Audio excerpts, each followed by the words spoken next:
So the big question is this: how do you lose all the weight that you want and actually keep it off for the rest of your life, while trying to make sense of all the noise that comes from the weight loss industry? That is the question. And this podcast will give you the answers.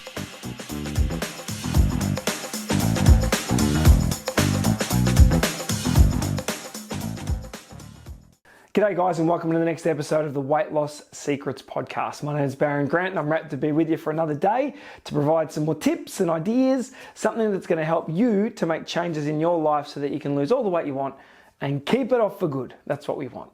And before I jump into today's topic, make sure you head to ditchingthediet.com and get your hands on my book, or set up a time to have a chat with me on the phone, and I'll see if I can help you on your journey to lose all that weight and actually get to where you want to be and stay there this time. Now, today we are right coming to the point of Easter. So we're Thursday, and tomorrow being Good Friday, everybody is going to be jumping into a holiday. Well, lots of people jumping into a holiday, and you might be as well, jumping into a holiday and then being with family and friends and celebrating this beautiful time of year that is Easter. Now, the problem with Easter is that it comes with the more modern day type of food for Easter, which is obviously chocolate and eggs, and then with family, and you might have loads of food options to choose from. So I want to talk a little bit about how you can prepare for Easter so that you make good decisions and don't undo all the hard work that you've done trying to lose weight over the last however long that you've been trying to lose it. So if you've been on a weight loss journey for a couple of weeks or a couple of months or a couple of years, and you're like, I don't want to stuff it up this time when it gets to Easter, that's what we're going to talk through today. So I want to start off by reminding everybody how bad chocolate is for you, okay? Because I think sometimes in our head we might think, wow, it's Easter time. I can just take it easy this Easter. But I just want to put things in perspective for how bad some of this stuff is if we start launching into loads of chocolate over the course of Easter. Let me say this, you can still have just as much fun without putting chocolate in your mouth. So let's talk through the chocolate content or calorie content of chocolate, because that will put it in perspective just a little bit. Let's say I'm going to stick with Cadbury because that's the chocolate that is the favorite in our house. So if we look at Cadbury, we'll go, right, I'm going to look at two different types of eggs. And so egg number one is the Cadbury cream egg. So if you have one of those little Cadbury cream eggs, that is 172 calories. So there's a fair bit in that. Now remember that for the average person, their basal metabolic rate, you would have seen on other videos. If you don't know what that is, the basal metabolic rate, then jump on one of my other videos and you can see that. But the average for most people is around about 15, 16, 1700, somewhere around there. And if you're trying to lose weight, you've got to get a chunk off that. So maybe you're going to eat 1,000 or 1,100 or 1,200 calories, something like that. If you eat one of those Cadbury cream eggs, you're going to eat 172 of your daily intake. 172, that's pretty significant in a little egg. Now, also remember that stuff is high sugar, and high sugar turns to fat really fast. So it's a double whammy, so be careful. The other one that I want to mention is your Cadbury Easter Bunny. 100 grams worth is going to cost you 543 calories. That's one bunny. 100 grams is over 500 calories. Now, what does that mean though, Baron? It's 500 calories, so what? Okay, so if you're trying to lose weight, it might be somewhere around half of your daily intake for the day. But I want you to put it in exercise perspective. Now, I always talk about how exercise is great, but it's not the premium thing for weight loss. Food makes the biggest difference when you're trying to lose weight. But let's say you're going to try and exercise your way out of a bad day of chocolate eating on Easter. And if you did that, it would take you, wait for it, 151 minutes of walking. And that's probably a brisk walk. I'll say it again. For one Easter bunny, one Cadbury Easter bunny, you would need to walk 151 minutes to use the calories that you would have just consumed in that Easter egg. That's a lot of walking. That's a better part of 3 hours of walking briskly. Is it worth it? Remember, you're on a journey here to lose weight. I'm not trying to be the Grinch who's trying to stop you having any fun, but the more fun will be when you're at your healthy weight. That's what I think. So just think about that in preparation to going into this Easter time. Now, if you want to just flip it on its head a bit more and go, right, well, but I can go faster than walking. How long will it take me to run that off?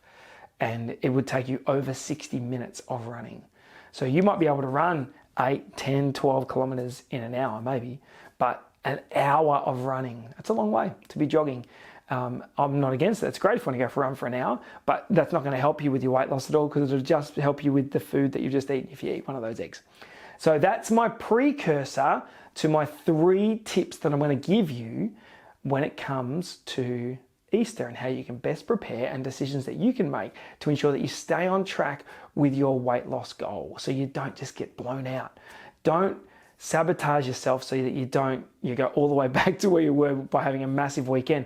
And by the way, it's not this coming into this weekend, it's not just about eggs, because it's about family, and it's about being with family and what are you going to eat at those situations as well. I'm focused a bit more on eggs today, but keep that in mind. When you go to dinner with friends and with family and you're away for the weekend, whatever, you've got to really think about the choices that you're making so that it doesn't all blow out. Okay, but let's talk eggs and chocolate and lollies and all that sort of stuff that happens at Easter time. So here are my 3 points. Number 1, and I won't ever back away from this, but I'm going to give 2 alternatives as well. Number 1 is don't eat any eggs. That is the absolute best outcome possible. I remember reading Shane Crawford's book. So those who don't follow Australian rules football, Shane Crawford was a champion football player, played for Hawthorn in Australian rules. And I remember reading his book, and in his book he spoke about how I would go for a run. He wanted to be the best. He wanted to be the elite and the best player in the AFL, and he was for 1 year. And he decided that to do that, he was going to train on Christmas Day, on Good Friday. So he was like, I know that I'm one of the only guys getting up on Christmas morning and going for a 7 or 10K run. That was his mentality. Why? Because he's a winner and he wanted to win and get what he wanted in life. Now, we want to go sort of Shane Crawford style, which is just because it's Easter doesn't mean we have to eat eggs. So my point number 1 is don't eat them. Don't eat any chocolate, anything like that. Be strong, be tough in your head, and make the decision before you even start that you're not going to have it. Right? That is my number 1. Do not eat the eggs. Otherwise, remember how much work you've got to do if you want to do exercise-wise to work that stuff off. It's not easy to get that 500 plus calories off again. That's my number 1 recommendation. Now, I'm going to give 2 other recommendations if you are going to eat eggs or chocolates, but I don't shy away from that is the best option in every situation. Don't kid yourself. Don't make yourself feel better by thinking that your body cares that it's Easter. Your body cares that you're with someone else. Your body cares that you're with family.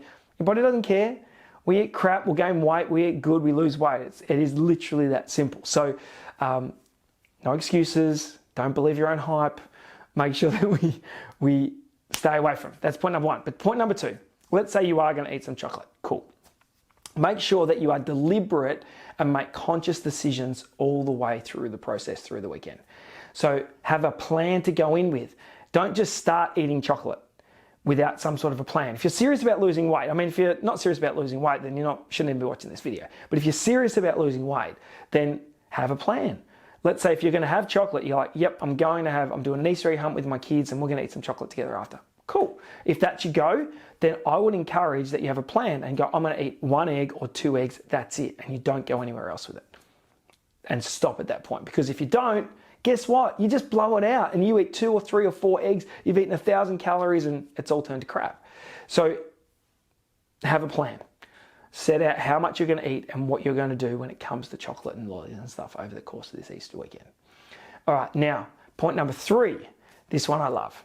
Find someone and tell them what you're doing. So if this is, if you've got a spouse, then talk to your spouse and say, right, I know that we're going to do stuff with the kids, but I'm only going to eat 2 Easter eggs this weekend. That's it. If I do any more, you've got to tell me off. And so have somebody that will hold you accountable. Someone that you're going to be around a fair bit over the course of the weekend who can call you out when you start going for your 4th or 5th Easter egg. Yeah. And they can just ask the question, well, you mentioned that you told me that you didn't want to be eating that stuff.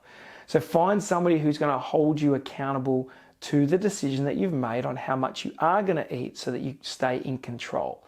Because the biggest challenge that we have with weight is that we just mindlessly eat things and we get a bit out of control. If we're in control, we actually would not really put weight on because we would be eating the right stuff and making good decisions about our food all the time. So we all have times where we eat crap food and we get sucked in by the sugar and we want to eat more of that sort of stuff.